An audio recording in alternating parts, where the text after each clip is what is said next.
I am not here to debate with anyone. I have devoted all of my adult life to this subject. I only debate with my equals. All others I teach.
All right, then. Greetings and salutations. I just got home and I'm playing with my device, seeing what I missed. And I saw this. The links is in the description box, by the way. I think I put about 4 or 5 links in there because it's going to back up everything I say. See, I don't talk out of my behind. I don't talk out of my ass. So let me talk about this real quick. I wish some of y'all who actually cares about this try to dive deep into the issue rather than the communita argument. Many of y'all can barely scratch the surface, right? I heard 18 letter back, I think it was Monday or Tuesday, when he went off about how women are, and I'm like, bruh, you're not scratching the surface. You're what you're talking about is your experience. You're not talking about the root cause of why why men are having problems with women and why men got problems with each other. That's why we had this gender war. Let me tell you what my goals are, so we can have some understanding. The BWE, the Black Women Empowerment, and the Black Manosphere both needs to go. Both of them need to be investigated for the doxing to the years, for 15 years of doxing and harassment, what they do, not only to the opposite sex, but the doxing harassment they have done unto themselves. The women groups need to be investigated. The men's groups need to be investigated.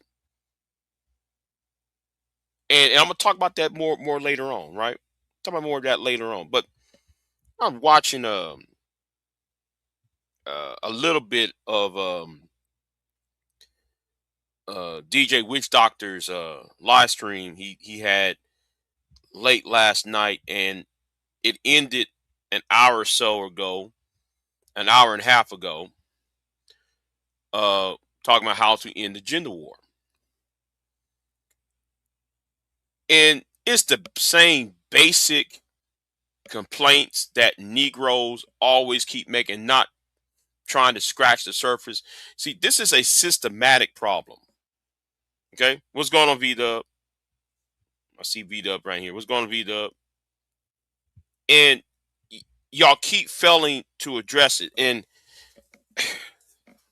you're not going to solve it by containing it within the framework of the communita or Black America, right? You're not going to contain it. You're not going to solve it, because we live in a global society. We live in a integrated society for the most part.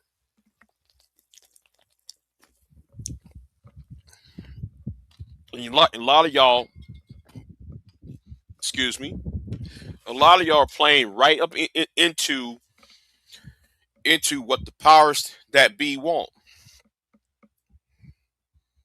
And y'all don't even, y'all protesting against me. Y'all's talking points. You have a grown man on the panel talking about, well, get you a botch, as if that's supposed to solve that having sexual relations is supposed to solve everything. No, it's not, sirism. It does not. But I'm going to go to an article.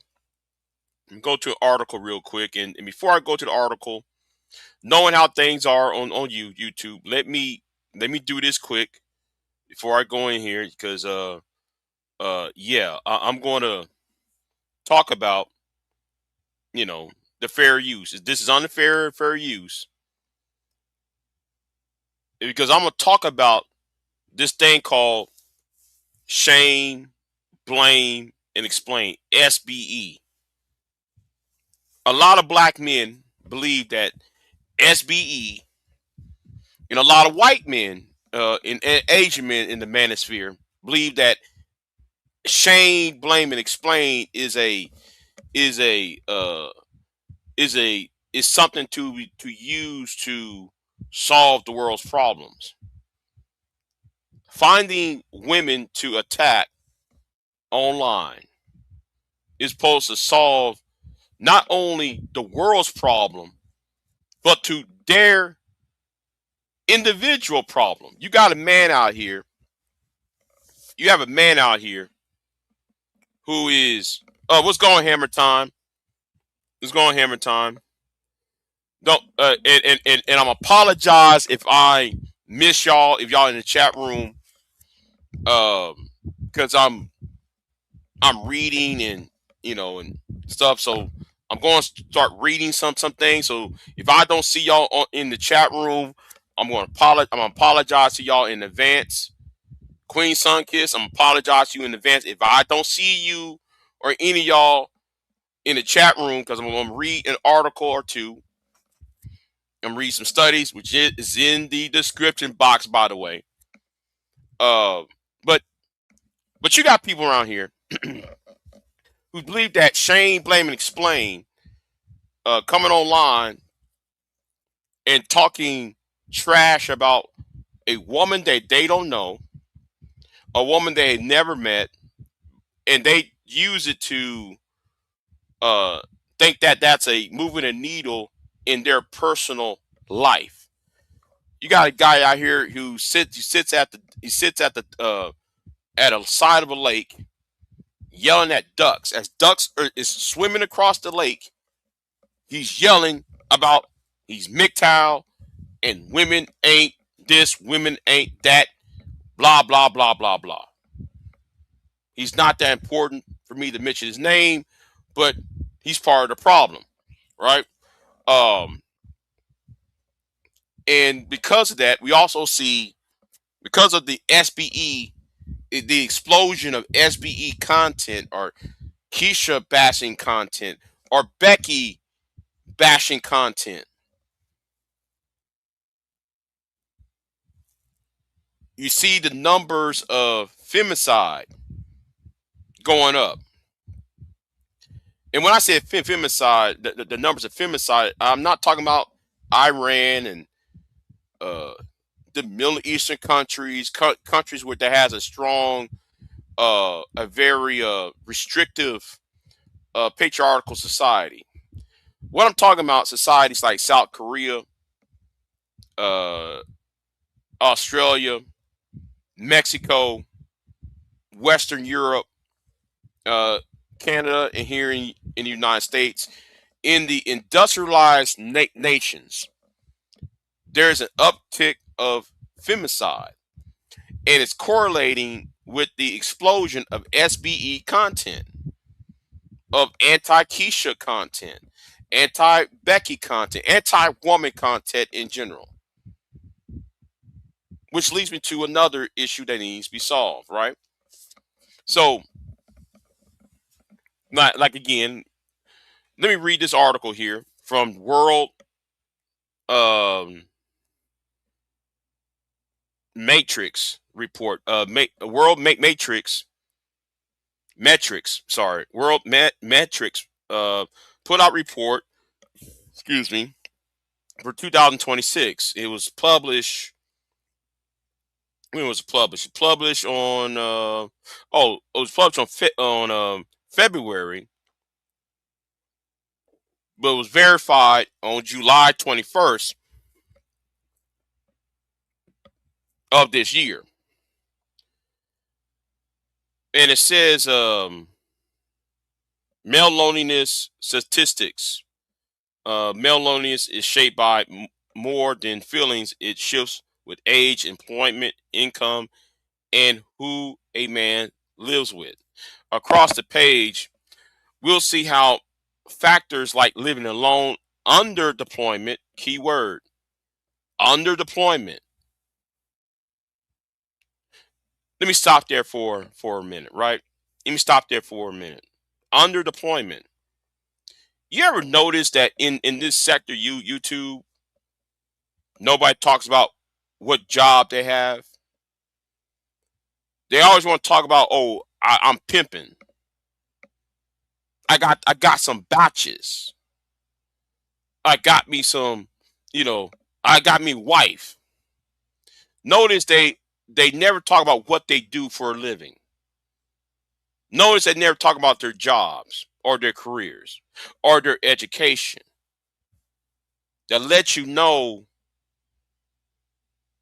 Now, it's nobody's business what your job is, but at the same time, you're more talking about what you did with your wife, or what you did with your baby mama the last night, or what you did with some prostitute that day. You talk more about that than what you do about what your job. Sex is more important to y'all than what your job is. But anyway, that let me know that a lot of y'all in this space is underdeployed. Anyway, let me get back to where I was reading, right? Across the page, you'll see many factors: living alone, underdeployment, internet access can raise loneliness, alongside protective habits such as exercising regularly. We also connect loneliness to mental health risks, including major dis- uh, depressive disorder, anxiety, and suicidal ideation. Idolation, plus the health benefits of a stronger support group. Now, in this article, it shows like the key takeaways is uh, 18 to 24 men are 52% more likely to report feeling lonely than their female peers, age 18 to 24. And nobody don't want to talk about why, right? Nobody do not want to talk about the why. And you know what? You can take this down. You can take it down so y'all can see what I'm talking about. Nobody over here don't know why do men between the age of 18 and 24 are more lonely than his female peers. Nobody want to stress this point. But I'm gonna tell you why. There's an education gap. The more men, the more educated a man is, the more access he attains. Access to more people, access to the top echelons of society, more time to travel. Uh, and we have, within the last 10, 15 years, we have the manosphere downplaying the importance of education while women who are supporting men's groups like the men's rights movement trying to convey that the education system has been anti-male, but at the same time they in the manosphere are saying that college is not for them, so they shoot themselves in the foot. Number two, 55 to 64-year-old men, 28 report frequent loneliness compared to 19% of women in the same age group. Older men 65 plus live alone are 3.2 more likely to experience chronic loneliness.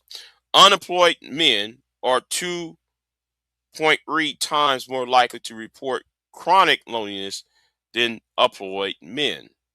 Low income men, household income under 30K, are 1.2 more likely to feel lonely than high income men. See, that's what I'm talking about. And a lot of these men in this space are low income. A lot of them are broke. A lot of us in here are broke and don't want to admit that they're broke. Okay? Don't want to admit that they're broke. But let me talk about this too. Men in poverty are 3.2 more likely to live alone, increasing loneliness risk.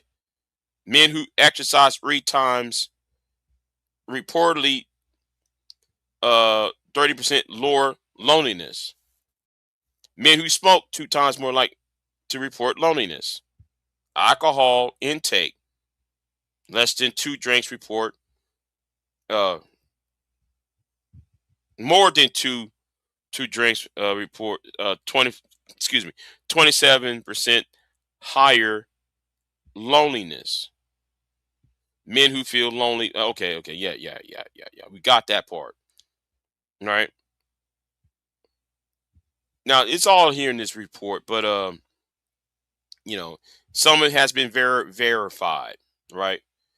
And there's economic factors. See, nobody on that panel, far as I can tell, and I apologize if I get it wrong. I apologize, but I don't think nobody last night on DJ Witch Doctor's channel mentioned the economic factors. It's not about you know I'm listening to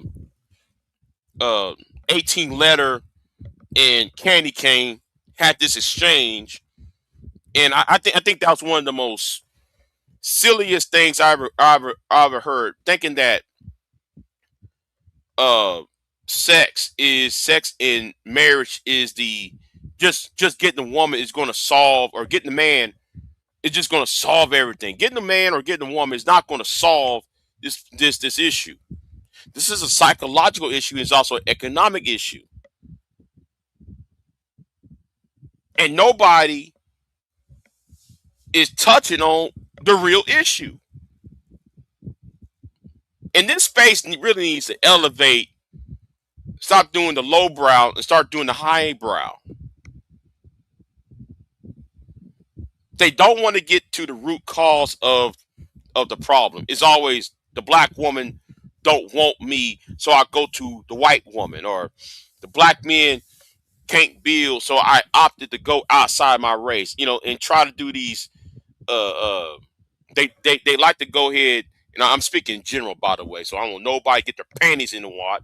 But you hear this so many times, and people don't want to identify the strings that's being pulled for y'all to think the way y'all do. But let me talk about the economic factors, right? Unemployed men, again, report loneliness than employment. I mean, it's saying the same thing over and over, right? Men in non-union jobs are 22% more likely to experience loneliness than union members. Uh-oh. This is for the people who are in the red states. These are people who are in the red states. See, some of us who live in the red states, we live in right to work states. See, the union, some of us who have the union, right? There's a brotherhood or a fellowship when it comes to the union in some respects. People get to keep their jobs, and if somebody do lose their jobs, they will quickly get another apprenticeships within the union, more pay, all that. And that's going to go to my solutions to the problem. I might talk about these solutions later on in this live stream, because nobody don't want to dive deep into the issue. So this basically repeating itself is all these findings from 4 or 5 um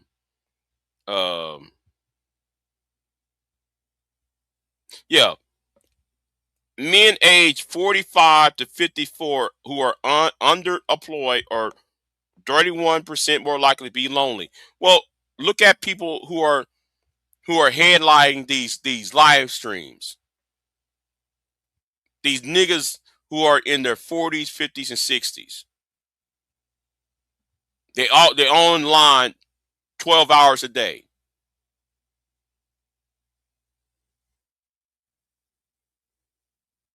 And a lot of them are broke.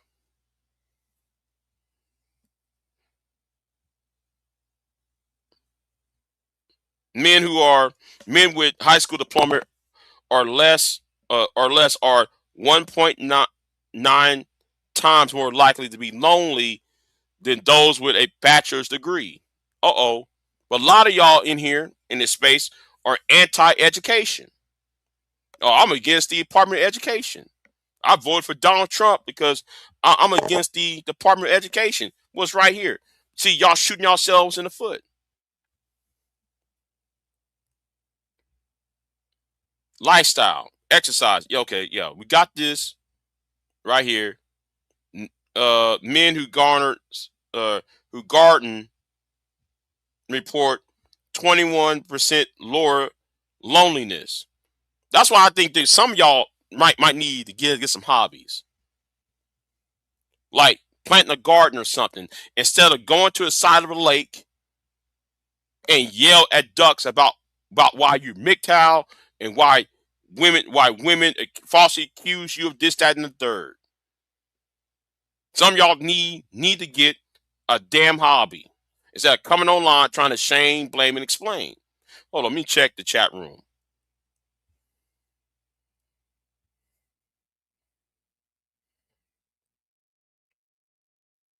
Not everybody, not everybody. You okay? Are there jobs in red states that have unions? Yes, yes, they are. I'm not denying that, but red states are not friendly to unions. Because you look at some of these red state laws, some of these red states, they're right to work states. They're not union states like Michigan, Wisconsin, uh, um, you know, um, New York or so. So I'm just let or Pennsylvania, you know. So it's there, Dink and Dave. But anyway, where was I at? Right, men who binge watch TV daily are 35% more likely to be lonely.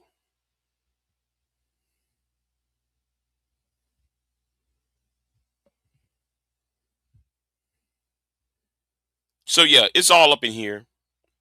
I'm not gonna go through the entire. Uh, wait. You know what? Hold on. Let's talk about this right here, real quick. Right. 61% of men report having no close friends to confide in, compared to 44% of women. Only 12% of men have a best friend they can talk to weekly versus 21% of women.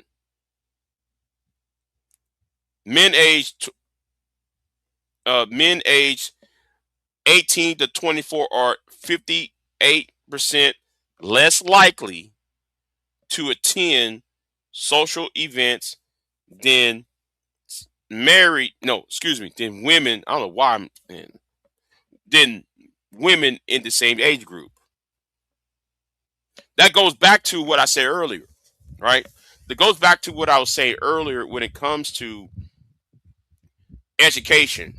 And those who have a college degree have more access, a bachelor's degree at least, has more access to people than those who are either underdeployed or have solely a high school diploma, because more money equals more traveling. Uh, and if you got more money, you mean, you can spend money on plane tickets, passports, and yes, fix your car. Okay, make sure your car is fixed. See, most people don't leave outside the area because they have to maintain maintenance on their vehicle. So that's part of the reason why people who are don't travel as much, because they have things at home they need to do some maintenance on, right? Let me see. 43% of men say they don't have time for social activities, citing work or family. Yeah, yeah. That right there leads to 40. Yeah, that this one, what I just mentioned, leads to this right here. Right. So men who are divorced, separated, are 3.2 times more likely to report no social support.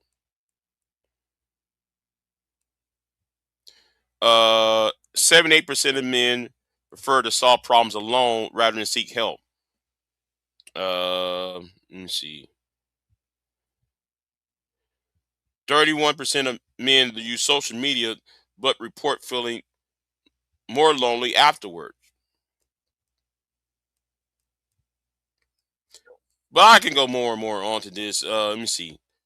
Yeah, this by here are the male loneliness statistics by world um, metrics. But let me go to another site, since people got their uh, panties in the wad, because I know somebody gonna watch this, and he's you got somebody gonna see this live stream, and he's gonna go to his lake, and there's ducks swimming at that lake, and he's going to yell and say, I'm a Big J's a punk, Big J's this and that and third. But let's read another thing from Sarah Whitemore. This came out August 12, 2026. This came out yesterday. Loneliness statistics 2026, 40 plus data points on the academic by age and gender, by Sarah Whitemore. And I wish this computer, okay, let me just do it like this. Let me use my finger to just touch screen here. Loneliness is now treat. Hold on, let me check the chat. Let me check the chat. Employers are stuck with dead weight employees that they can't get rid of. Oh, I see the. I'm not. I'm not saying unions are perfect. I'm not saying that. Deacon Dave. I'm not saying that at all. All right. Let me get right back to where I was at. Loneliness is now treated as a public health crisis. About half of the U.S. adults report feeling lonely. The U.S. Surgeon General has compared its health toll to smoking 15 cigarettes a day. And young adults and men report some of the highest rates of all. This page collects more than 40 loneliness statistics on how common it is, who is most affected, the health effects, and the male loneliness epidemic drawn from the U.S. Surgeon General, Gallup, Meta Gallup, Cinta, and peer review research. Cinta and peer reviews. I hope I announced that name right. Um, every figure is written as a single quotable line with its source and year, so each can stand on it. So each can stand on its own. Excuse me. Now I'm not gonna read all of this, but it kind of backs up what the last page, the last site I went on, and this is not gender based, but it does talk gender based. Um, no, it talks both sexes. Then it goes to men, right? Because I read some of this. Loneliness is widespread and rising. About 50% of U.S. adults report experiencing it, according to U.S. Surgeon General 2023 in a 2024 SIGTA survey of more than 7,500 adults, put the figure at 57%. Daily loneliness is common too. Gallup found that about 1 in 5 U.S. adults feel lonely at any given day. The exact number varies by each survey asks the question, but every major source lands in the same range. Roughly half of adults feel lonely at least sometimes. Now, it does not break down um, by gender. Okay, and I wish it does though, because it would. Okay, now though, now here is the where they bring up the male loneliness part, right? Here's where they bring the male loneliness part. Men are at the center of the loneliness story. About 15% of men report having no close friends, up sharply from just 3% in 1990. And among single men, the figure reaches about 20%. Loneliness is a frequent, not, uh, oh, I'm sorry, is frequent, not a cat. I need my glasses on, y'all. Um, a cash. Anyway, I can't even pronounce the word, y'all.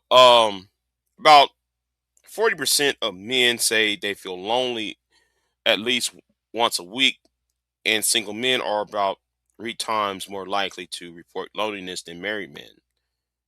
Um, the trend starts young. The share of 12th grade boys often feel lonely rose from 28% in 2000 to 35% in 2019. Men are also less likely to seek help or build new friendships, which deepens the gap. For one increasingly common response to that isolation, uh, see the best AI girlfriend apps that market themselves on companionship.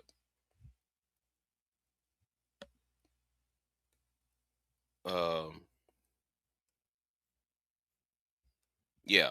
So let me read this further about the Gen Z folks. Loneliness is the highest among the young, not the old. Young adults age 18 to 34 report the highest loneliness of any age group, with about 27% of those 19 to 29 feel lonely compared to 17% of those 65 and older. The pattern overruns the usual ex- assumption. While isolation among the elderly is a serious concern, survey after survey now finds that the loneliness group is people in their late teens and 20s. The same group stepping back from dating and in person socializing. The causes overlap with falling friendship and dating. Young adults spend less time with friends in person than any recent cohort, and many described feeling disconnected even while constantly online. See, I'm gonna have a solution to that problem in a minute. Now, I'm not gonna talk about this. Okay, let me go down here because this is about the gender war. Loneliness by gender, male versus female. Both men and women report loneliness, but the shape differs. Women are more likely to report and discuss loneliness on surveys, while men are more likely to be socially isolated with no close friends and less likely seek connection. The friendship gap is the clearest divide. Men have seen the steeper decline in close friendships since the 90s, which is why the male loneliness epidemic has become its own area of research, even though women report loneliness at a similar or higher rates on some measures. Coping differs too. Women are more likely to lean on friends and family, while men often more withdraw, which can lead, well, no, excuse me, which can turn isolation into self-reinforcing cycle.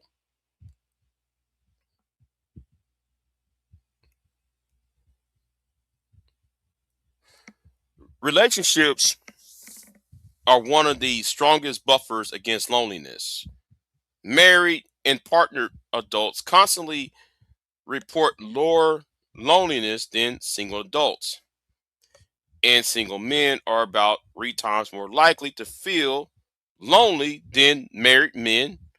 The link runs both ways. Loneliness makes dating and commitment harder, while strong relationships reduce it, which is why the loneliness epidemic and the decline in marriage and dating are closely tied.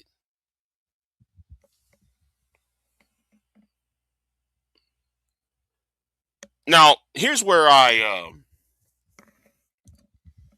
um I'm going to say I have a problem with this right here, but I'm gonna read it nonetheless, right? I'm gonna read this nonetheless, and I'm gonna move on to the next article, right? Move on to the next article. There is no single cause, but the drivers overlap.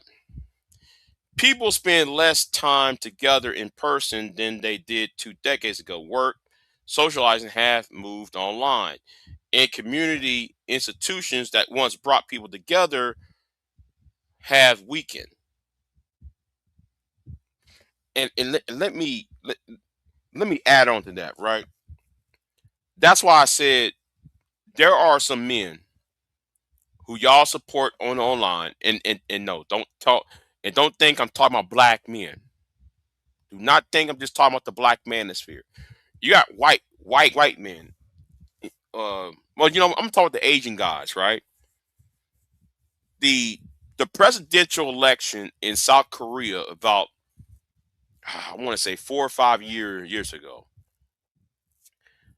the Asian manosphere supported a far right, nearly fascist candidate in South Korea, and that candidate won the election. And his policies were geared towards curbing women's reproductive and women's social rights under this veneer of traditional values. And it's the same way this happened over here when it comes to white men, um, majority white men, because you got the black men here who favored the policies of Donald Trump and Project 2025. And I'm going to talk about Project 2025 on a future video. I don't know when. I might want to do a pre-record video on that. In our social institutions has weakened, and you got men online who want civil war and like there's just a guy named What If Phalis who is a incel who's a self-described incel who favors a civil war in Western Europe and in Canada and the United States, because young white men are not having access to available white women of childbearing age. And this person is on Fox News. This person is on various major talk show, radio show hosts like Dad Saves America, likes in certain hangs around with the Charlie Kirk types. Anyway, let me keep it moving, right? Technology plays a double role. Phones and social media keep people connected at a distance while crowding out face to face contact, and remote work has removed a daily source of casual social reaction for millions. The result is more contact and less connection. The decline in face to face time is measurable. The average weekly in person social time among young adults, has fallen roughly half since 2010, one of the clearest signals behind the loneliness numbers. Loneliness and decline in the dating feed each other. Let me check the chat room real quick. Nobody in the chat room. I'll keep it moving, right? As young adults date and partner less, uh, many spend more time alone and in isolation, in turn makes the effort of dating feel harder. The loop visible in our Gen Z dating statistics. One response is technological. A growing young people, excuse me, the growing number of lonely people, especially younger men, are turning to AI companion and chat bots for conversations and comfort, a market built directly on the loneliness numbers above and covered in our reviews of the best AI girlfriend apps. Um, but anyway, I don't take this one. It's kind of missing the point on this article. So let me move on to the other article. Right here. Move on to the other article by Raven Front. 12 reasons men blame women for their loneliness instead of going to therapy. The male loneliness story, and I hope my internet's working. Okay. Um, yeah, it is. Okay. Oh, where we at? Where we at? The male loneliness story has two tracks running at once, but they are not the same story. Now, I may disagree with this one. I'm not sure I agree with totally with this one yet. Okay, just let you know I'm not totally agreeing with this, but my mind might change. But anyway, one track is generally painful. Men in America are struggling with disconnection. Many have no close friends outside of a romantic partner, and culturally conditioning that tell them asking for help was weakness has left a lot of them with nowhere to turn when the relationship ends or the job disappears. Oh, says again, job disappears. See, I'm gonna talk about what the solution is. Like again, I'm gonna tell y'all what the solution to this problem. Because men supposed to solve problems. Men supposed to be problem solvers, not seeking entertainment. But anyway, um, our days start to blur. The disconnection is real and it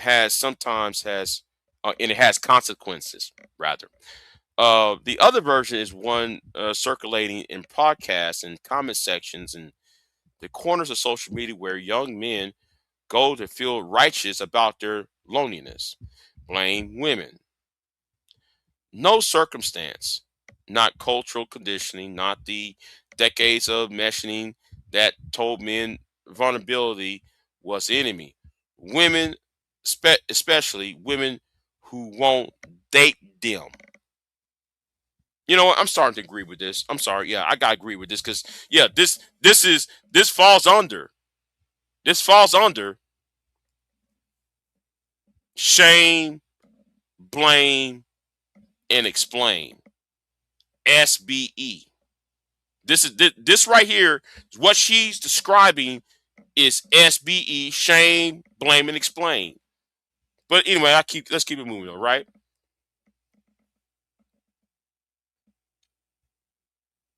And I forgot where I was lost at.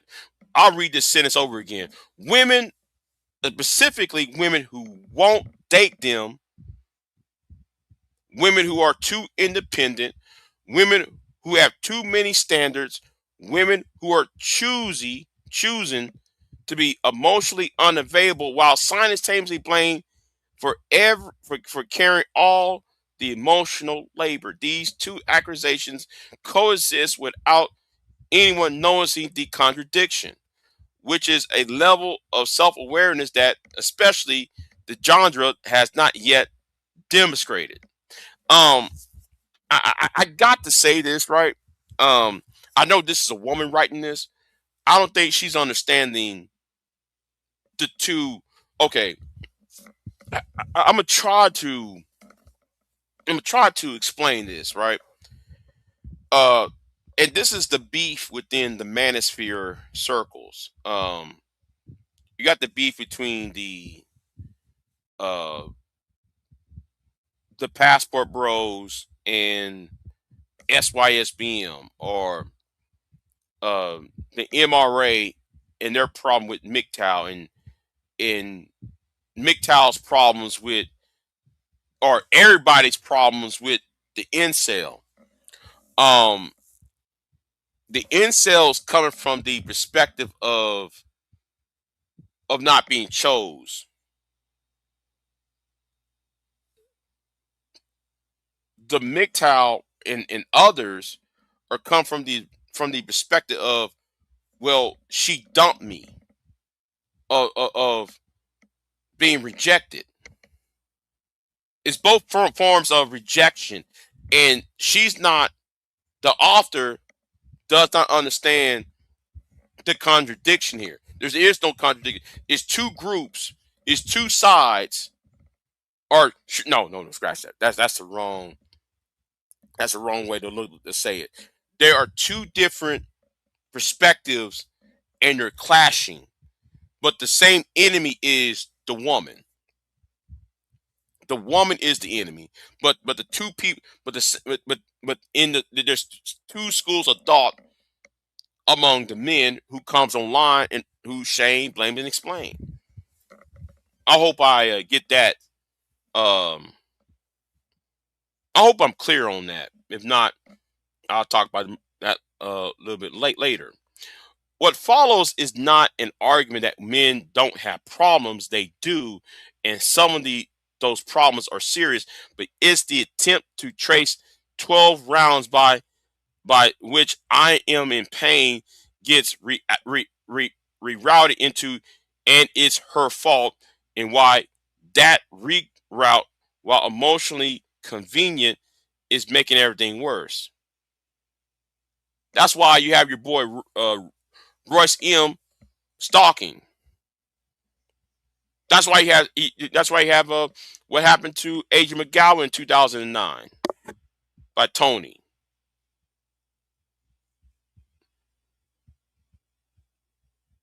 and that's why she's no longer here in the world of living. Anyway, let me keep it moving though. The foundational problem isn't reluctance; it's architecture.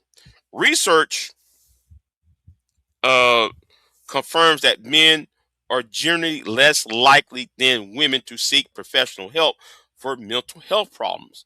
And stronger endorsement of traditional masculinity is associated with more negative attitudes towards psychological help seeking and greater self stigma. That's not a small cultural twerk, that's a belief system woven on how a lot of men understand their self worth. Men are more often encouraged to equate worth with toughness, control, endurance, and self reliance, for which some therapy feels like a threat to autonomy. The therapist's office is a room where you sit down and describe your problems to a stranger. For anyone whose contempt self concept is built on solving problems alone, that experience does not feel helpful. It feels like a proof that you have already failed, which is why the blame narrative gets attraction. Blame women or feminism or the economy. Wait, man, I'm sorry. I'm sorry. You got to blame the economy. This is one part where I disagree with. Because I'm talking about the how the economy and the structure help create this. Anyway, we keep it moving. Or anything external that keeps self-reliant story intact. The problem is out there, not in here. No need to sit in a room and examine the architecture. The armor stays on.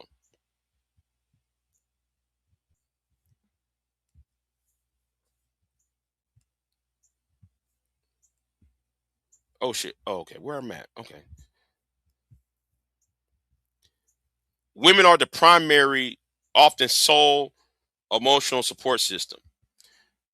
Here is a statistic that explains a lot. According to a 2025 Pew Research Center survey, women are more likely than men to tap a broad array of sources when they need emotional support, including friends, family members, and mental health professional, while men communicate with their friends more less uh, far less than women do.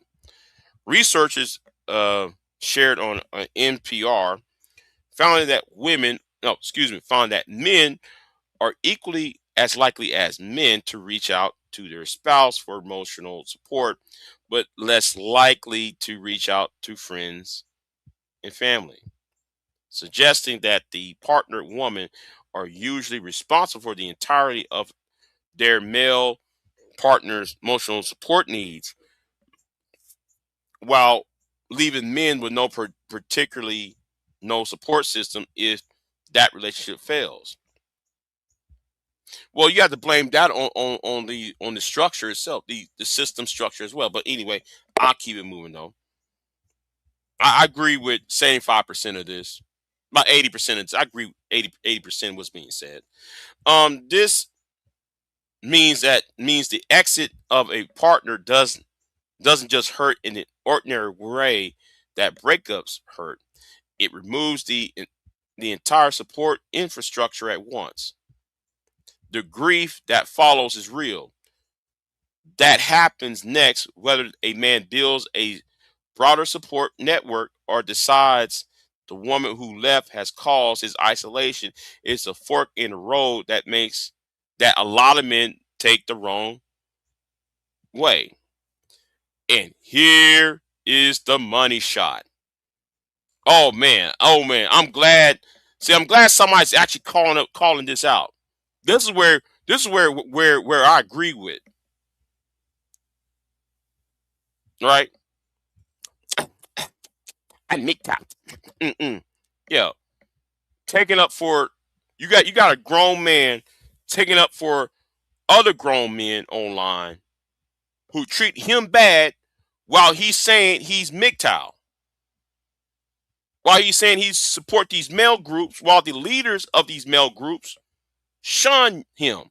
And he's not the only one.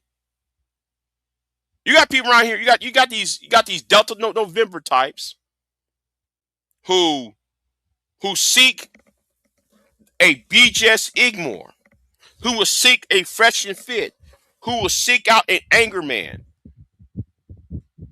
who seek out a Sneeko,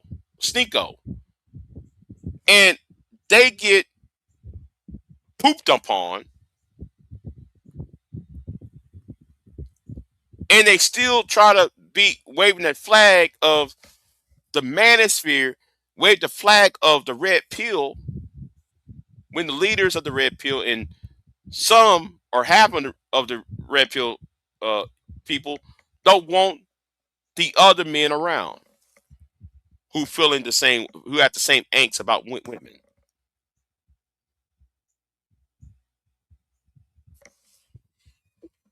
Anyway, let me keep it moving though. But let me talk about this money shot.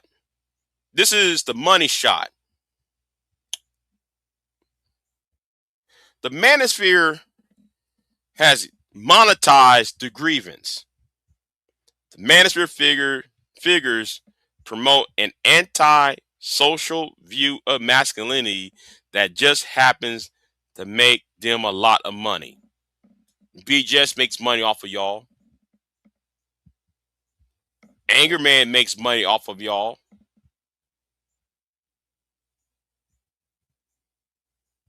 Green Gorilla makes money off of y'all.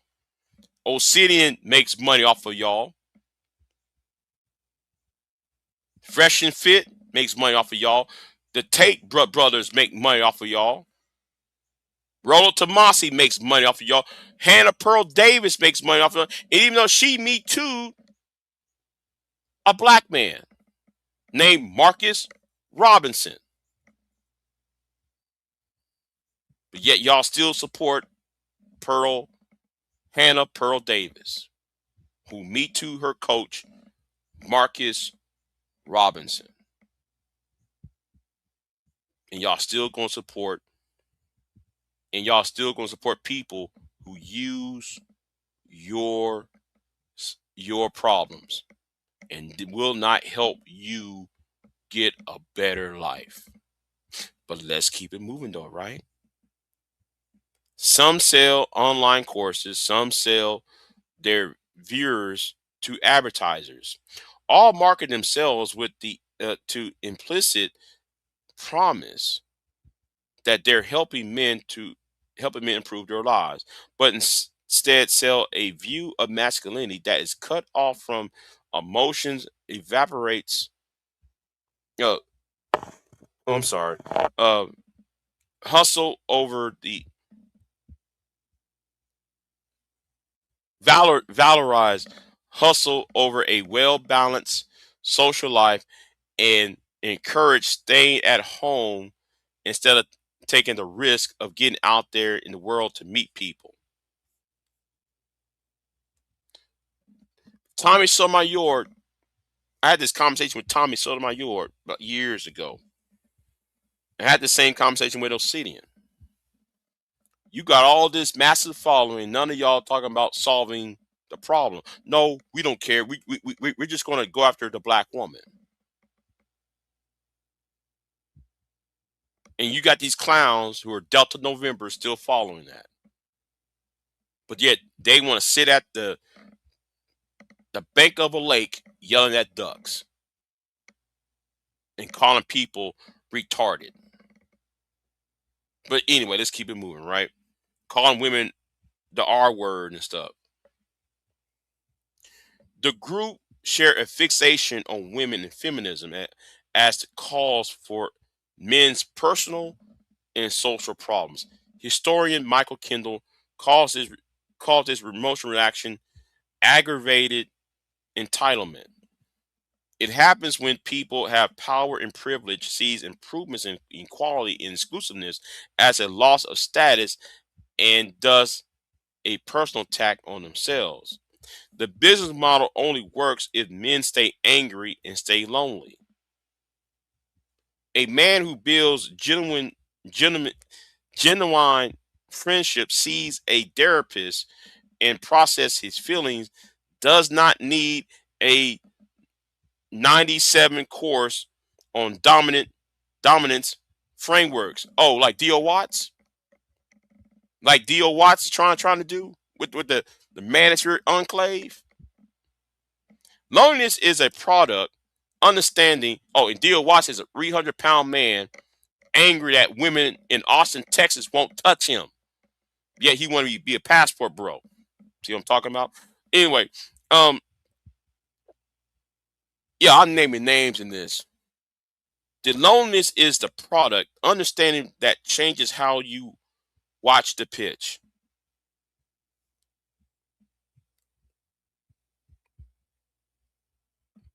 According to the aggregated data from 2023 and 2024, 25% of U.S.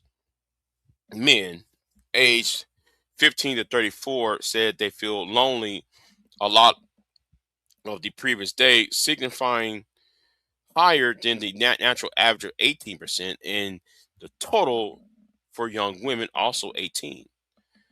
That number is striking.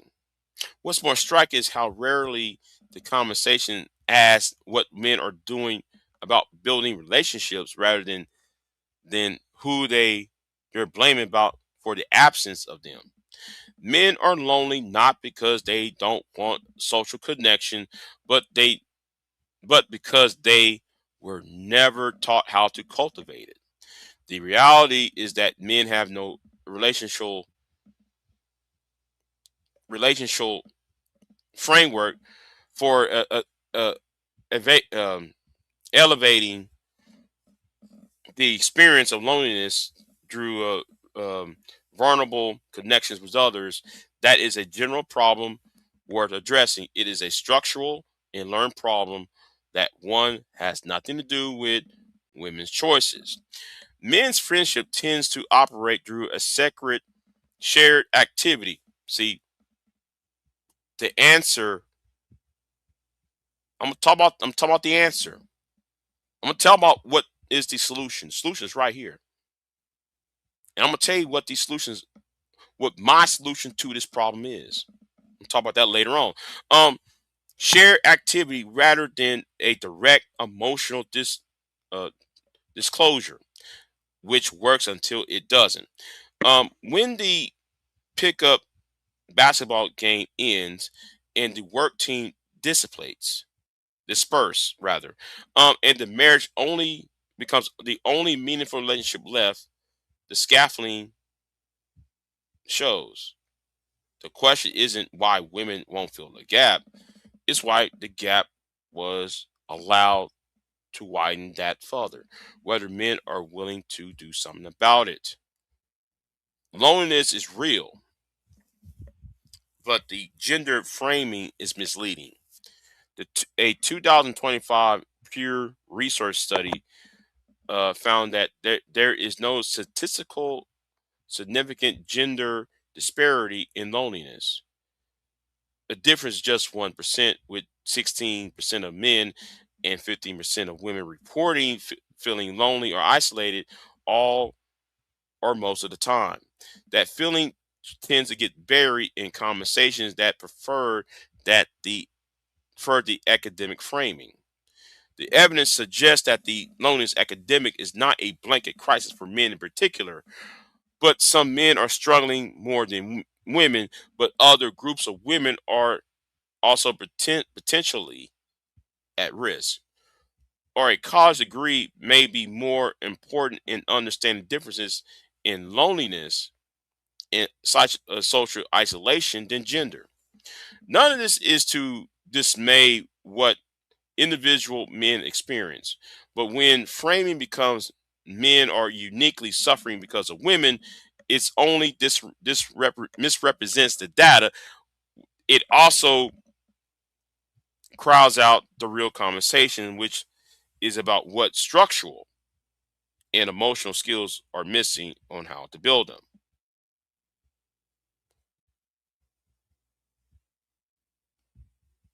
The cognitive move. Oh, there's a cognitive move that appears so fast it's easy to miss. Men feels disconnected. The cultural script tells him that the purpose of the woman in his life is to provide connection and emotional warmth. That's why I have a problem with people like Sir Ism. That's why I got a problem with these guys who want to be pimps and players, right? Get you a botch. First thing, you can talk about business. You can talk about other things. It's always get you a botch as if that's supposed to be the answer to everything. Sorry, Sir Ism. It doesn't work like that. Let me check the chat room, by the way. I'm reading this.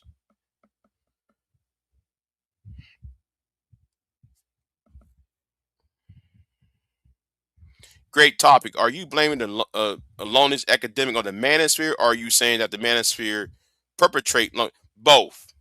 Both. The answer is both. If you look at the wing, okay, if you look at the MRAs, right, in the MGTOWs, if you look at the SYSBM and the passport bros, if you look at the true force loneliness in the incels, right, they all have a problem with women, but for different reasons. Okay, they all have a problem with women, but for different reasons. See, the manosphere is not a the manosphere is a loose coalition. All right, you got this guy online who thinks the manosphere is on one big group. No, it's a loose coalition of you know men's rights, MRA, MGTOW, True for what's the one um the PUAs, um the PUA types, and then you got the Igmore and uh the black, the Igmores, which is the black man, which is part of the black manosphere narrative, and then you got the MR agents, which is the Asian manosphere, and you got the SPI, which is the Hispanic manosphere. See, the manosphere is not one big giant glob of individuals. It's a loose coalition of these groups whose problems, whose targeted is women. So just because you hear Obsidian is different from Anger Man because the objective is different. See, if you're going to talk about the manosphere, you have to really study them. Get up inside of their in their live streams and talk to them. You'll see the difference of what their objectives are. But again, it's like communists and socialism. It's kind of like Hitler and Stalin are on both ends of the political spectrum, but they are still enemies of the United States. I'll put it like that. One is Hitler, the other one is Stalin. Both are enemies of the United States. If I'm gonna put it like that, okay. So both. So to your question, Deacon Dave, it's both. One faction is caused by the MGTOWs are when it comes to MGTOWs and the incels, they're caused by the first. The other group is caused by then perpetrates the loneliness. So it's both. If you understand, Anger Man, O'Shea, and them, they perpetrate the loneliness. Obsidian perpetrate the loneliness. Dr. T. Son Johnson and B. Just Igmore perpetrate. Uh, so the underlying issue has always been the culture. I see A, B, T here. Okay. So let me keep it moving. Let me try to relax myself real quick. Where was I at? Women are increasingly less willing to do that as an unpaid, un uh, recip uh sides. Oh, fuck it, side job. The man experienced her refusal as an abandonment when it's in fact just a boundary. A common purported narrative from some males is that loneliness is due to females being too picky, independent, simply not choosing to be intimate or in a romantic relationship with them. And that's what I heard. That's what I heard when I heard 18 letter uh went into a rant. Now I'm known to have this rant about how some women are too picky, and then they get mad at you for being picky. Um, like me, I don't want no tattoos. You need to be uh, you know, I, it, I don't care if you're BBW or your body size. Just don't have no tattoos and being a certain. You have to have a certain aesthetic, right? Yeah, I require a certain aesthetic about certain women, right? If you got a tattoo all over yourself, I'm not finding you attractive. Don't be like what's that singer? Don't be like Sexy Red or what's that one that hangs around with Sexy Red? From what's her name? From Memphis.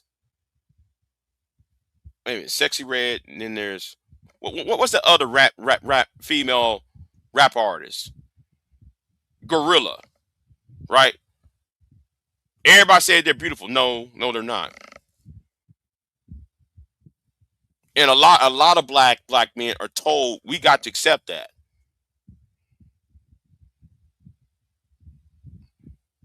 But that's for a whole other different story.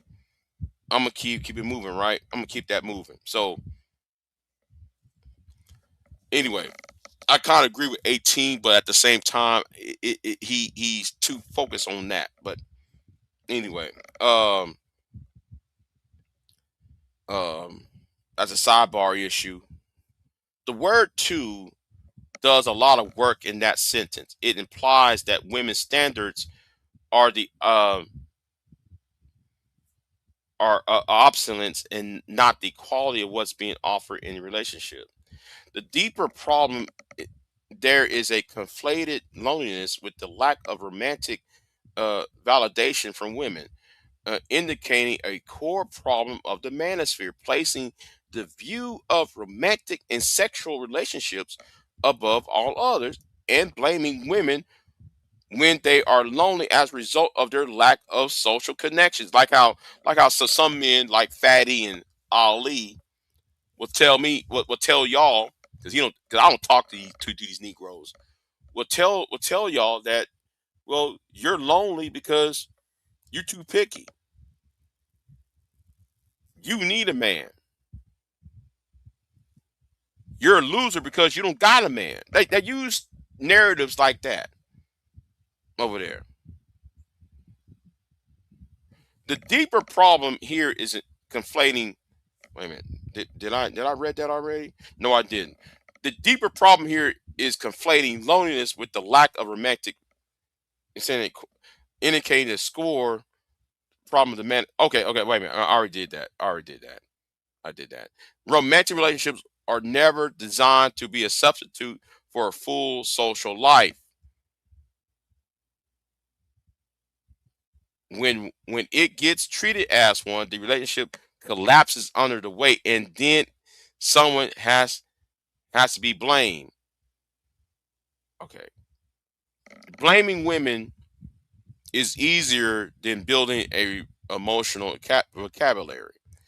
Traditional masculine socialization often limits men's ability to identify and express emotions, making it difficult to communicate mental health struggles effectively. That's a character flaw. It's a gap that gets trained in early and reinforced constantly. The problem is what happens in the absence of that vocabulary. When one can't name what you're feeling, the feelings don't disappear. They come out sideways as withdrawal, as irritability, as resentment, as a narrative in which someone else is responsible for your internal state. Depression in men often goes unrecognized because it may not resemble persistent sadness. It manifests as irritability, anger, overworking, emotional numbness, or risk taking behaviors. A man who has never been taught to say, I feel lonely and afraid, I don't know how to fix it, has put that somewhere. The manosphere provides that convenient, provides a very convenient somewhere. It has a name, feminism, and a villain, women, in a community of other men who validate the story. Naming the emotion accurately would require a level of introspection. Oh, I'm sorry. What was IGMOR supposed to stand for? BGS, Introspective Black Men of Reform. IGMOR. But you had not been in perspective, BGS. Just saying. You hadn't been in perspective, Green Gorilla. You had not been respective of uh, Edward Anderson. Just saying. Overworking, emotional numbness, or which taking pain. Okay, okay, where was that? Okay, naming the emotion accurately would require a level of introspection, and for many of these men who've never been modeled or rewarded, the depression in men looks like anger. Let me see. Let me check the chat room. Check the chat room.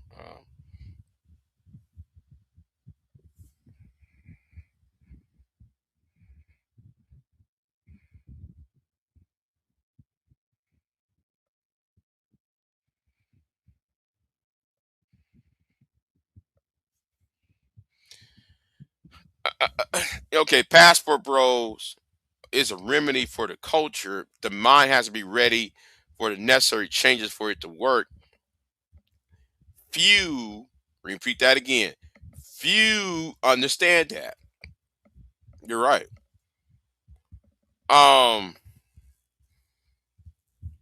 I mean, tattoos like you have your whole arm, your whole sleeve is tattooed. Um, you got something on your chest.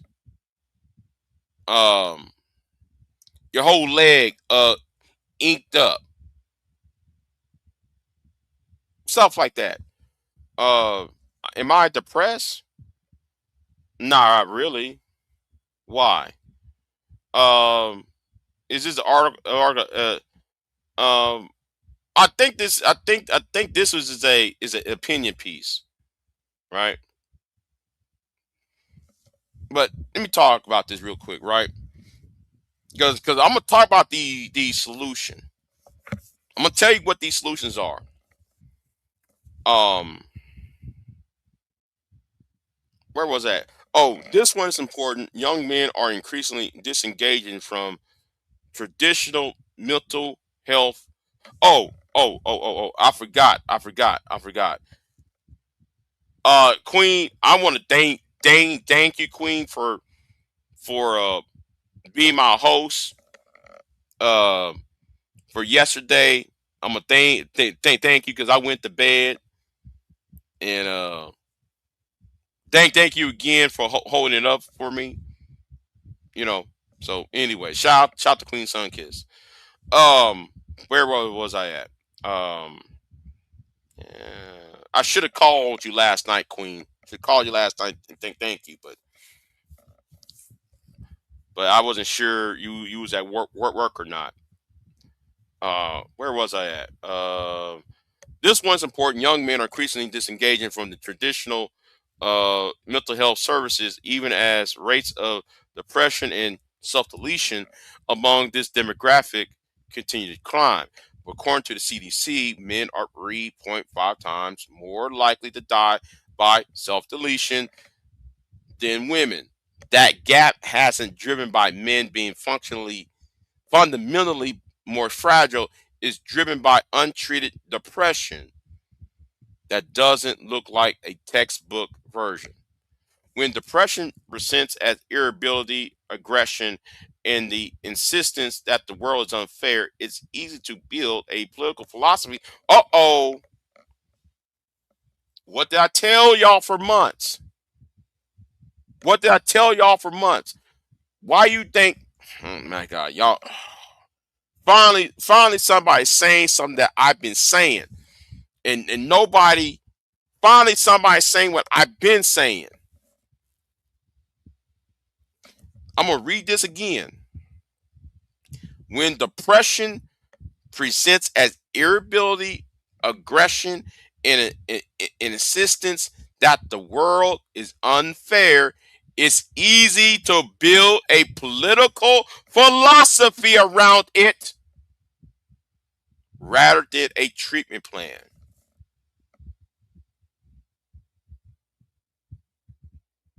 Donald Trump was elected because of SBE. The guy who became president of Poland was elected because of SBE. The, the, the last president of South Korea was elected by the Asian manosphere because, see, but Big J don't know what he's talking about. Why you think Mr. Fantastic, Anger Man, uh, O'Shea,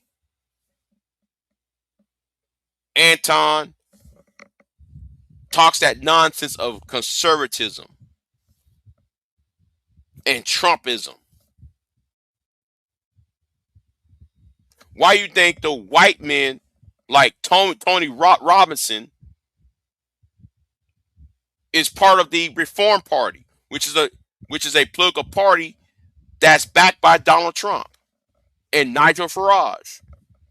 Those in the UK, y'all know what I'm talking about. Those who are in the United Kingdom, who's in the British area, who's in London, y'all know what I'm talking about. This is a narrative. This is the same. The pipeline exists. The red pill to fascist pipeline exists.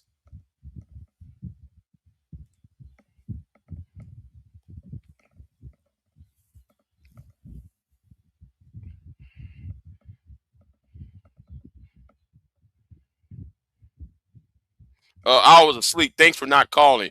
All right. Yeah. I was assuming you was asleep. And granted, it was 11 hours. Yeah. Yeah. I assume 11 hours. Yeah. I said, man, I'll call her tomorrow. I'll call you tomorrow. Shit. Yeah, man. Uh, a black is a, okay. Well, whatever.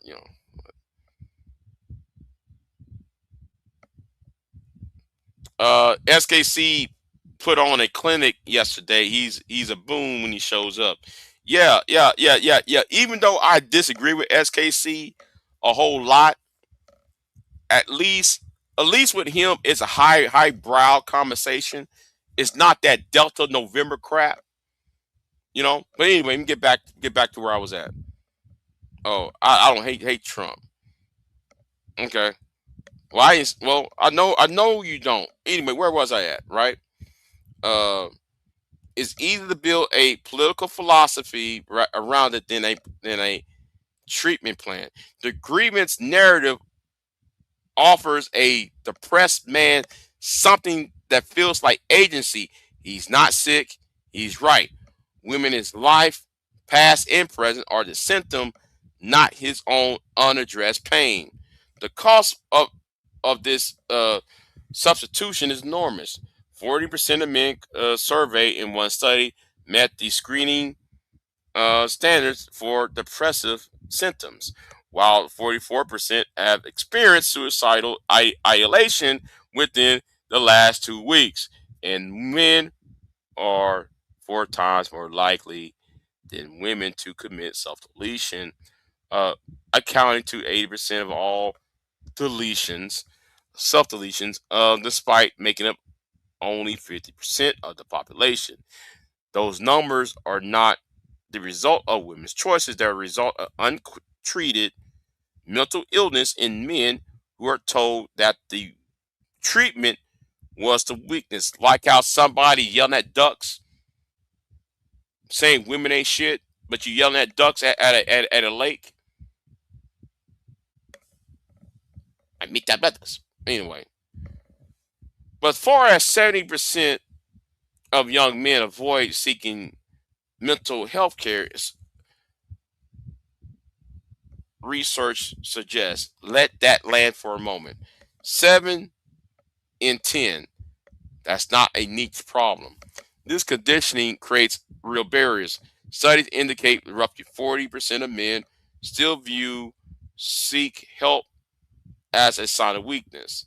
That stigma persists even as conversations about men's mental health has expanded. The public conversation gets louder than the internal script, the one uh, instilled in boyhood, doesn't update just because someone is on a podcast says it should. Self stigma is the mechanism that uh, converts public shame into private avoidance. It's not that men worries more men will see him going to therapy, is that he has so terribly internalized the belief that seeking help is unmasculine that going to therapy feels like betrayal of his own identity. The grievance narrative bypassed that entirely. It requires no vulnerability, no admission of struggle, no change, just requires agreement. The internet provides a community that confirms the blame. Yes. We about to this segment. This segment is going to be uh, sponsored by SBE. Shame, blame, and explain. Okay, SBE. Shame, blame, and explain. Let's get back to it. Right.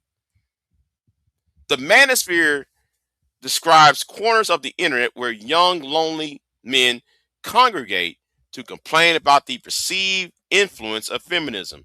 The crucial word is congregate. Men who are struggling with isolation are finding community, just a community organized around a shared grievance rather than a genuine connection. Just like this Negro, I got to talk about this because I got a roast right real quick. You got a Negro, a black man who's at the who's sitting on the at, sitting at the banks of a lake yelling at ducks about women, will sell his own blackness to a racist white man because him and that racist white man said they are MGTOW. I'm men going my own way. Yet you're a black man, he's a white man. Both of y'all saying y'all MGTOW and y'all got problems with women, but this white man called y'all monkeys, apes, boom, buffoons, all that, and you still accept this Negro around y'all. Like how some of y'all accept Just Pearly Things around y'all when Just Pearly Things went ahead and me too her black coach by name of Marcus Robinson. Let's keep it moving, right? Some of y'all gonna get mad about this live stream. Some of y'all can get mad about this live stream. Um, so where was I at? These ideas are easily fabricated online, especially through video. Due to algorithms, they target, pursue lonely people. Direct. Oh, hold. Let's talk about lonely people. The same niggas that you see on Bomb Cherry's channel, I'm talking about the women, on Before Crisis channel, the same people you see on DJ Witch Doctor's channel. No shade to DJ Witch Doctor. But when every time I hear Black Dove talk, every time I hear them Negroes talking about this, that, and third about women, or this, that, and third about women, I'm letting you know. I'm letting you know what's going on, because this is another case. Hold on. This is another case of the major insecure groups on YouTube.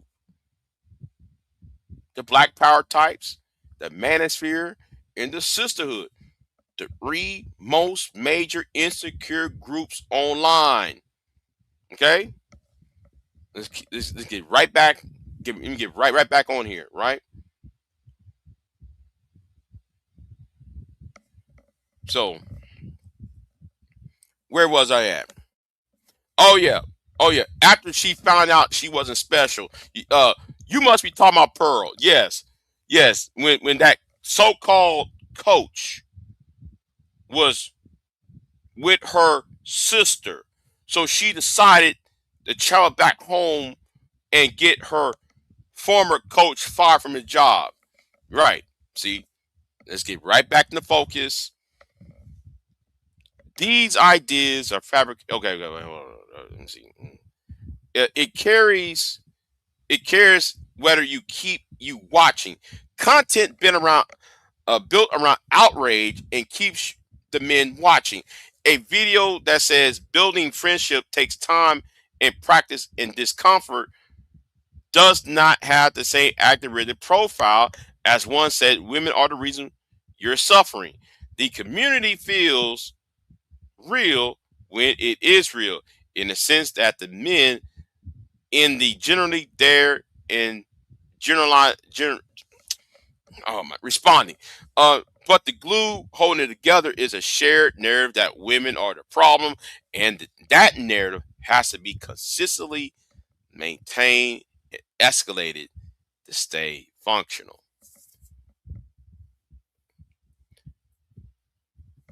Accountability gets reframed as an attack. Um, the central tenet of this ideology is the claim that men, not women, are the true victims of gender injustice. This narrative reframes social progress as a zero sum game in which every gain for women represents a loss for men.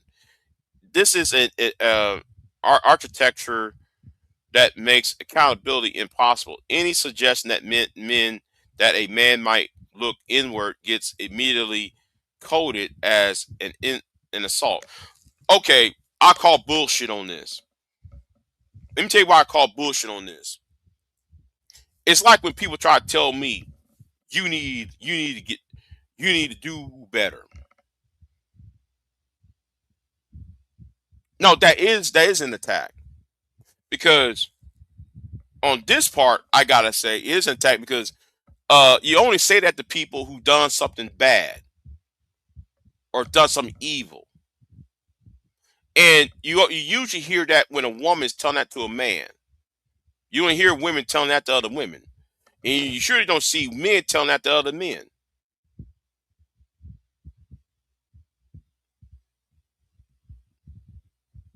You know, it's kind of like let me say it like you know how like a person might see an ugly baby and he says nice shoes.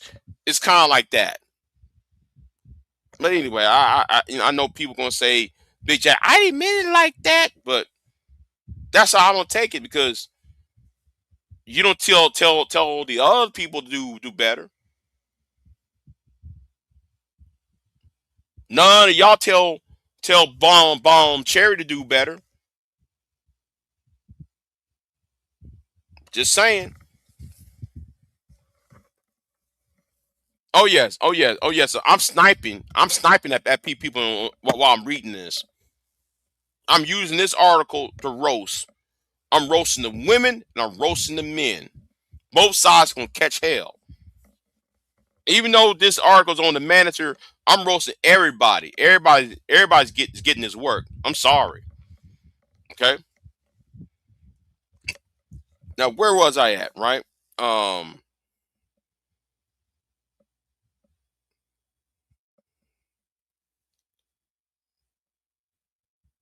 If a woman says, "I need you to manage your own emotions rather than making me responsible for them," that becomes evidence of female hostility rather than a reasonable request.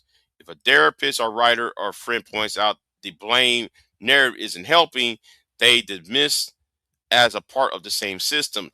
The closed loop is by design. It is a framework constructed as to be unfeasible.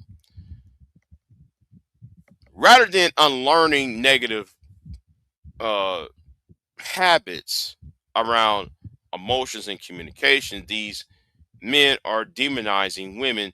The irony is that feminists has been advocating for decades for men to allow to express emotion, build deeper relationships, and take part equally in the private sphere. And the very tools that would evaluate alleviate male loneliness, seeking, including therapy, communication. I'm sorry, not communicate, community. I'm sorry, I'm tired. Community and emotional openness are being rejected by the manosphere in favor of hyper independence and performative dominance. Let me see. Let me see here. You know what? I'm gonna read this. Read the rest of this. I'm gonna go about these solutions here in a minute. I'm talking about these solutions here in a minute. What needs to be done, right? Hold on. Was okay. Okay. See, this is what talking about. This is what I'm talking about. Y'all never tell her that she's wrong. Now she been on a tear all year, silent. Now she started some old bullshit 2 days ago on somebody else's channel. A channel that you don't go to. She started a whole lot of bullshit. And y'all never tell her no. Y'all never tell her to stop. Now she went after me and Pure Butterfly the other day. Y'all never tell her to stop. Just saying, y'all never, she got the need to be right. See, I think men should be problem solvers. And being there so you can talk to women on the panel because these women are single and shit. You just there because there's access to women. I'm not on that channel, but my name is in her fucking mouth all the time. I ain't poking shit.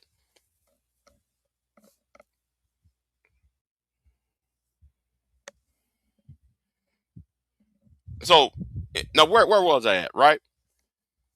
Um let's see, where was I at?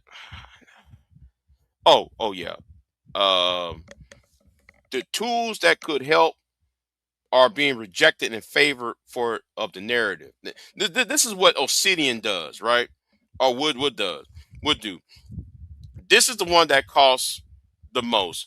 Many young men still feel pressured to appear tough, self-reliant, and aggressive.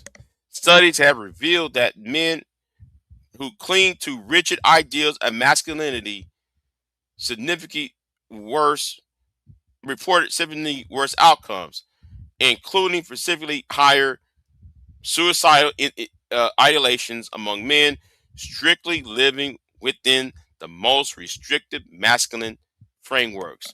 Uh, that comes from that conservative um, pull you up by your bootstraps. That came from or the rugged individualism.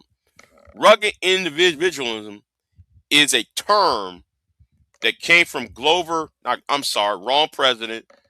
Come from Herbert Hoover when he ran for president in 1928. No community survived with rugged individualism. That's a lie. You can go to any biography of any president that was born in a log cabin. He did. They did not make that log cabin by themselves. The white people who went west did not build log cabins by themselves. They had help. And I'm not talking about the slaves. I'm talking about other church, communities was built around the church, and then, you know, pastors, deacons, so and so will one day go to one weekend will help brother Dave and brother Stan the next week to build that house. They didn't build a log cabin by themselves. So the idea of rugged individual that came from Herbert Hoover in 1928, that's a fallacy. That's a fallacy argument. But anyway, let me get back to where I was at, right?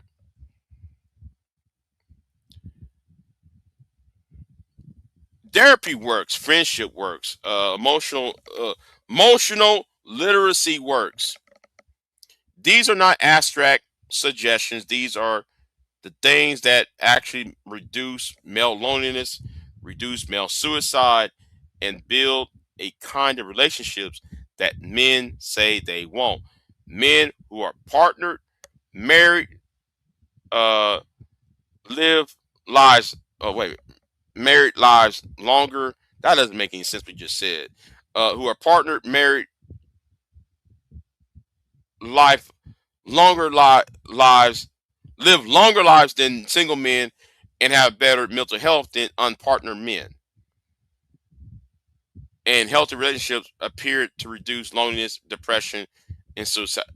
Okay, and the pathway to those relationships run through emotional skill building, not through grievance.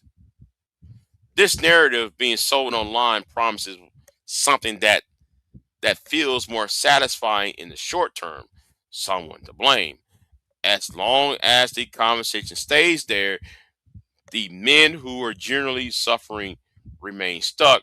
The women around them continue doing emotional labor they never signed up for. And the people profiting from the outrage keep selling them supplements. Anger Man, BGS, Dr. T. Son Johnson, talking about y'all. You know,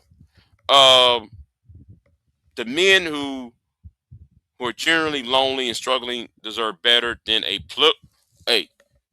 than a political framework that keeps them company in their misery while blocking every exit. Hood assertive, talking about you. The plane underneath the blame is real. The disconnection is real. The gap between what men are taught emotional life looks like and what actually takes to build a meaningful relationship, that gap is real and it has consequences. What's not real is the idea that women are responsible for closing that gap. That's not their independence, not their standards, not their decision to stop being unpaid emotional support for people who have not built the capacity for reciprocal relationships. The presence or absence of women in a man's life has never been vulnerable uh, that determines whether he's capable of connection. That variable, I'm sorry, that variable is internal and it's addressable, and it has not required anyone to sit in a room full of resentful strangers validate each other's worst instincts. The 12 reasons above are not 12 separate problems, there are 12 angles on the same problem. A culture that never taught men what to do with pain or the entire online industry that finds it more probable to redirect that pain outward or than to help men then process it.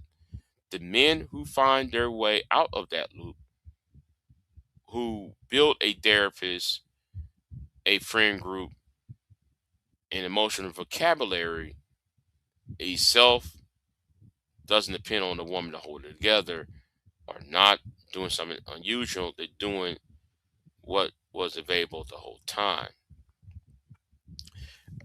I'm going to talk about the solution, right? Because we all saw Royce. We all saw what Obsidian did to Chrissy, doxing Chrissy. You see what Anger Man had done on the Discord server. We see all these things that happen, right?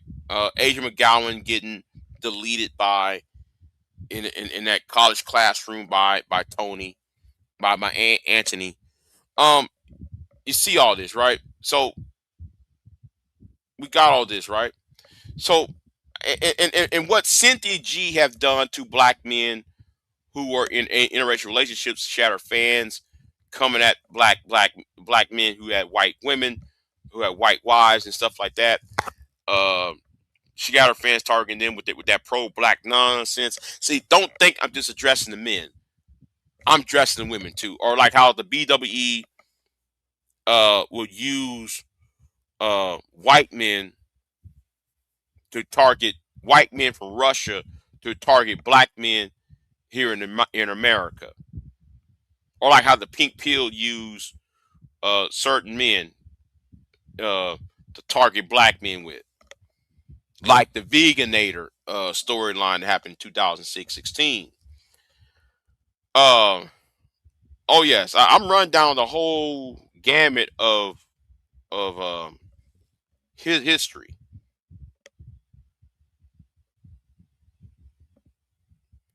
I guess you can. I guess I'm, you don't kick. I guess whatever. Um, I want me and Super Sly was talking about this bill that was in California, and I'm serious when I said they need to shut this whole damn thing down. I'm serious about what I said. Oh, Big J, we need to get our shit off. Oh, Big J, what about freedom of speech? Man, fuck all that. Because what y'all doing is promoting further problems and not solving problems. You got people around here, Anger Man for one, Obsidian for one, Rolo Tomasi, Fresh and Fit, Sneeko, I forgot the other guy's name for you know, uh if I could think long time ago, I can talk about Simple Pete, but he's dead. He's no longer here. I can think of at least 10 names online, whether that's male or female, whether that's black or white, right? Who have done evil things in the sake of driving the narrative of the gender war. They went unpunished, and now we need bills like this. Now, Senate Bill uh, 771 did not pass. By the way, it was vetoed, right? And it was vetoed. And let me get back over here, right? Uh, Senate Bill 1771, personal rights, liability, social media platforms. The link is out in the description box. And Gavin Newsom went ahead and vetoed the bill, saying I'm returning Senate Bill 771 without my signature. This bill seeks to hold social media platforms liable for algorithms that relay content violating specific specify California civil rights laws to its users.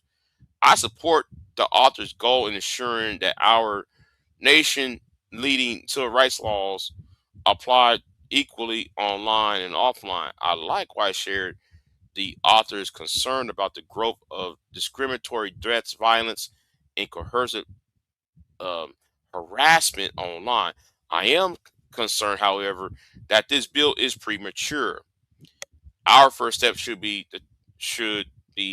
determine if and what extent existing civil rights laws are specifically to address violations uh, perpetrated through algorithms, and to the extent our laws prove inadequate, they should be posted at the same time. And for these reasons, I cannot sign the bill. Sincerely, Gavin Newsom, the governor of California, right? But I'm going to say this, right? This bill should pass. And let me add on something too. Let me add on the solution, right? Um, Let me add on the solution to this. Juvenile delinquency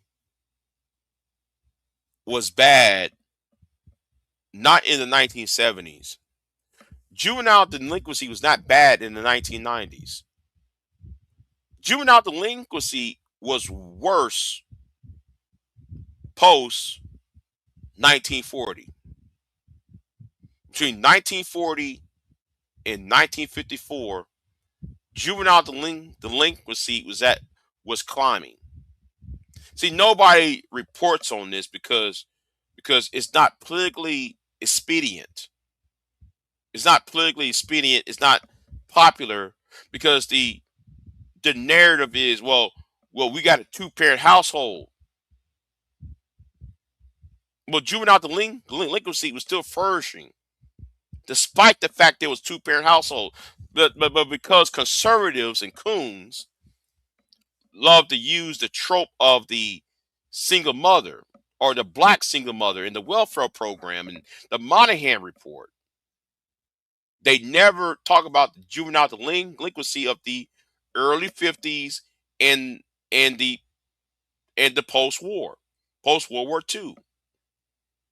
Juvenile delinquency of that time was started by not just World War II, not just Korea War. Also, there was economic disasters post World War One, the recession of 1947, recession 1946, recession of 1948, and the Korean War that follows. A lot of teenagers was stealing, join gangs, doing all sort of illegal activity. And the cure of it was, a lot of the problem is boys at the time did not have anything um to feel self-worth. You have to create something to get young boys to feel self-worth. The more he feels self-worth, less likely he would gravitate towards the demagogues in society. Like that, the leader of the gang down the block. Or in this case, the manosphere that's online. So back in the early 1950s, Ike Eisenhower created had the uh,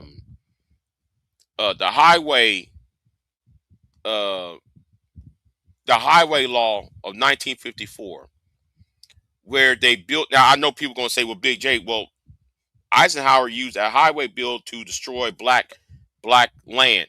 I know. I was affected. My family was affected by that law too. But anyway, that's besides the point.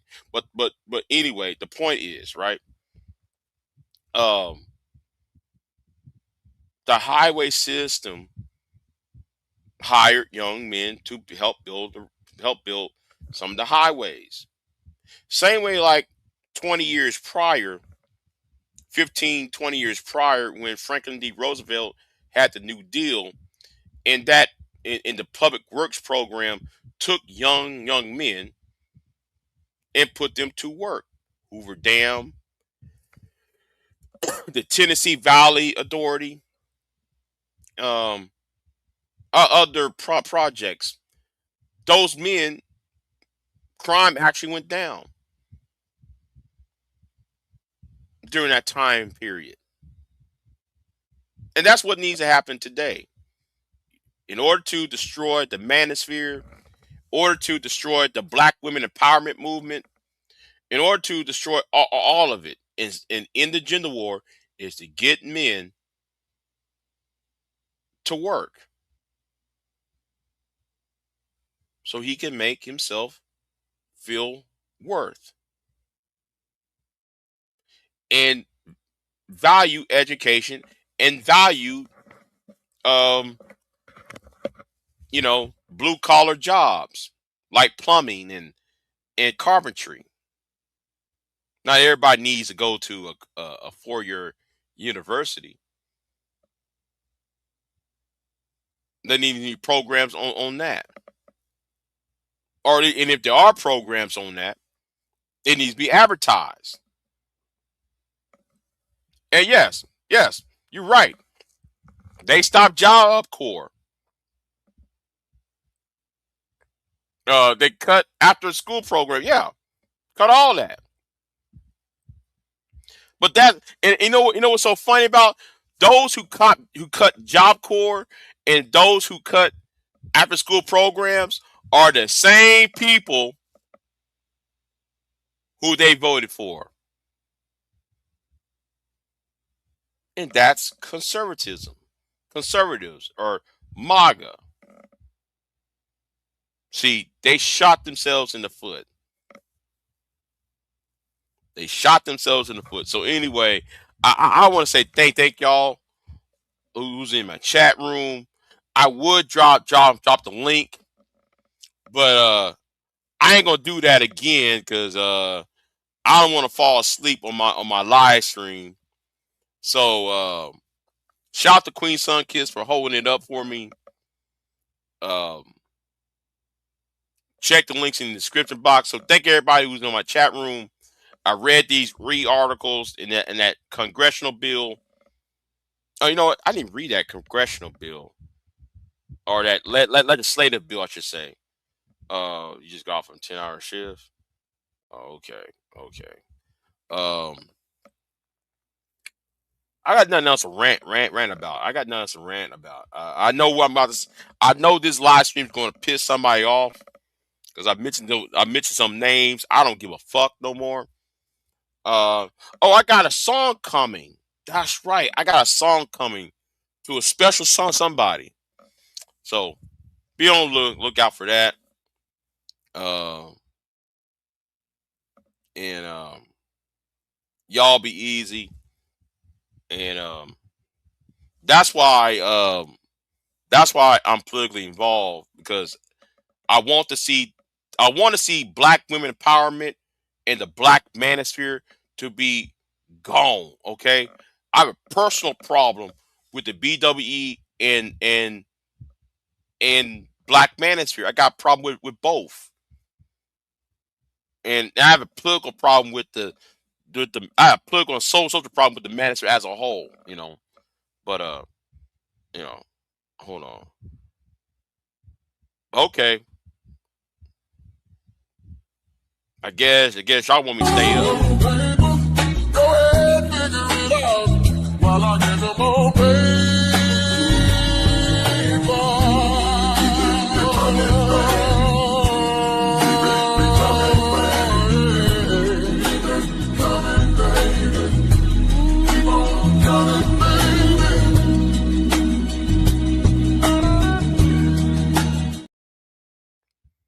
You know what? I'm in a good mood right now. I'm in a good mood right now.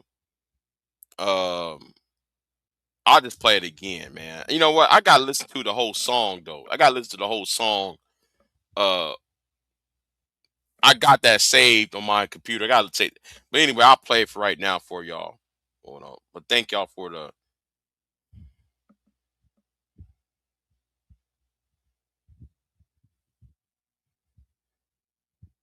Well, guess what, Supreme King Coon? We got to reverse that. We got to reverse that part. But where I'm at, we still have shop. We still have at the high school that I used to attend, that I still see. They still have shop. They still have uh making your own lawnmowers and stuff like that. We're at econ science and welding class. Well, I'm here in the rural area, so we our classes like welding and mechanics for the boys. Yeah, we still got that. So yeah. But anyway, you can play that again. Let me play that again. Thank you for the donation though, Deacon Dave. I'm just gonna play that again.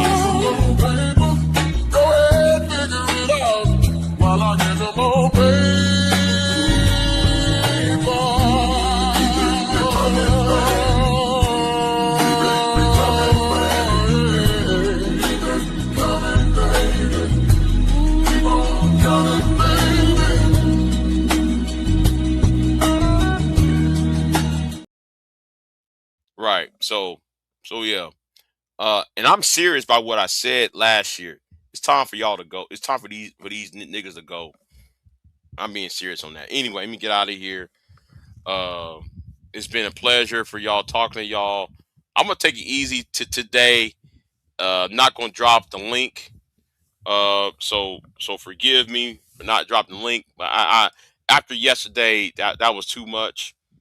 Uh, said I'm in Indiana, and we still had trade school where junior seniors in high school can go get a trade and for the graduate from my yeah yeah. Siri, type that for me if it's messed up. Oh, hey, listen, I understand. Listen, I understand. So, uh, oh yeah, in May, didn't I tell you to leave me alone, May? I'm gonna let you know right. Hey, May, leave me the fuck alone, woman. Being serious, cause you over there pulling strings. Just at the one we stalking you, both of y'all pulling strings with bomb cherry in them. Stop the cap. Okay, let me get out of here. Um, let me get out of here. Y'all be easy, and I'll see y'all next time. Big J out.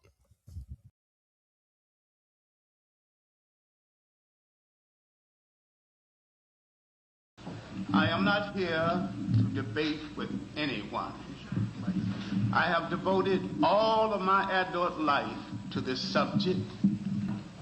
I only debate with my equals. All others I teach.